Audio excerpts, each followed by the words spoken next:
ఆయన నన్ను మింగివేయలేదు, కానీ నన్ను ఒక కొత్త మనిషిగా మార్చారు.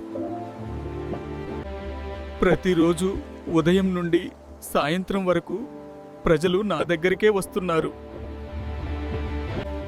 వారి సమస్యలు, ఆకలి, ఫిర్యాదులు, ఈ భారంతో నేను అలసిపోతున్నాను.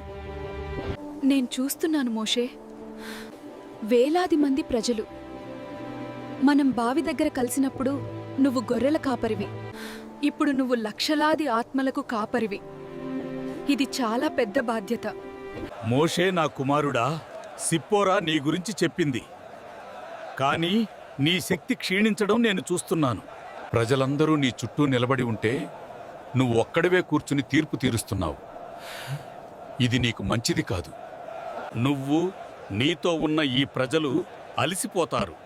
మా అమ్మగారు, నేనింకేం చేయగలను?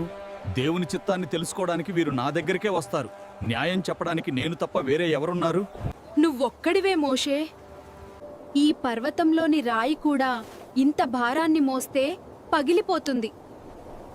మా నాన్న చెప్పేది విను. ఆయన నీ క్షేమం కోరి చెబుతున్నారు. దేవుని యందు భయభక్తులు కలిగిన సమర్థులైన వ్యక్తులను ఎంచుకో. చిన్న విషయాలను వారే పరిష్కరించేలా చూడు. కేవలం పెద్ద సమస్యలను మాత్రమే నువ్వు దేవుని దగ్గరికి తీసుకురా.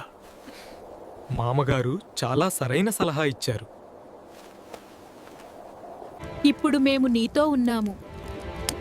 ఈ అరణ్యంలో నువ్విక ఒంటరివి కావు. రేపు నేను మామగారు చెప్పినట్లే చేస్తాను. పెద్దలను నియమిస్తాను. నా భారాన్ని పంచుకుంటాను. మరి ఈ రాత్రికి ఫరో భయం లేదు, ఫిర్యాదులు లేవు. కేవలం నేను కోల్పోయాను అనుకున్న నా కుటుంబం మాత్రమే ఉంది. ఈ అరణ్యం ఎంత పెద్దదైనా ఈ రాత్రికి మన ప్రపంచం మన కుటుంబమే. మరిన్ని బైబిల్ కథల కోసం ఈ వీడియోని లైక్, షేర్ మరియు సబ్స్క్రైబ్ చేయండి.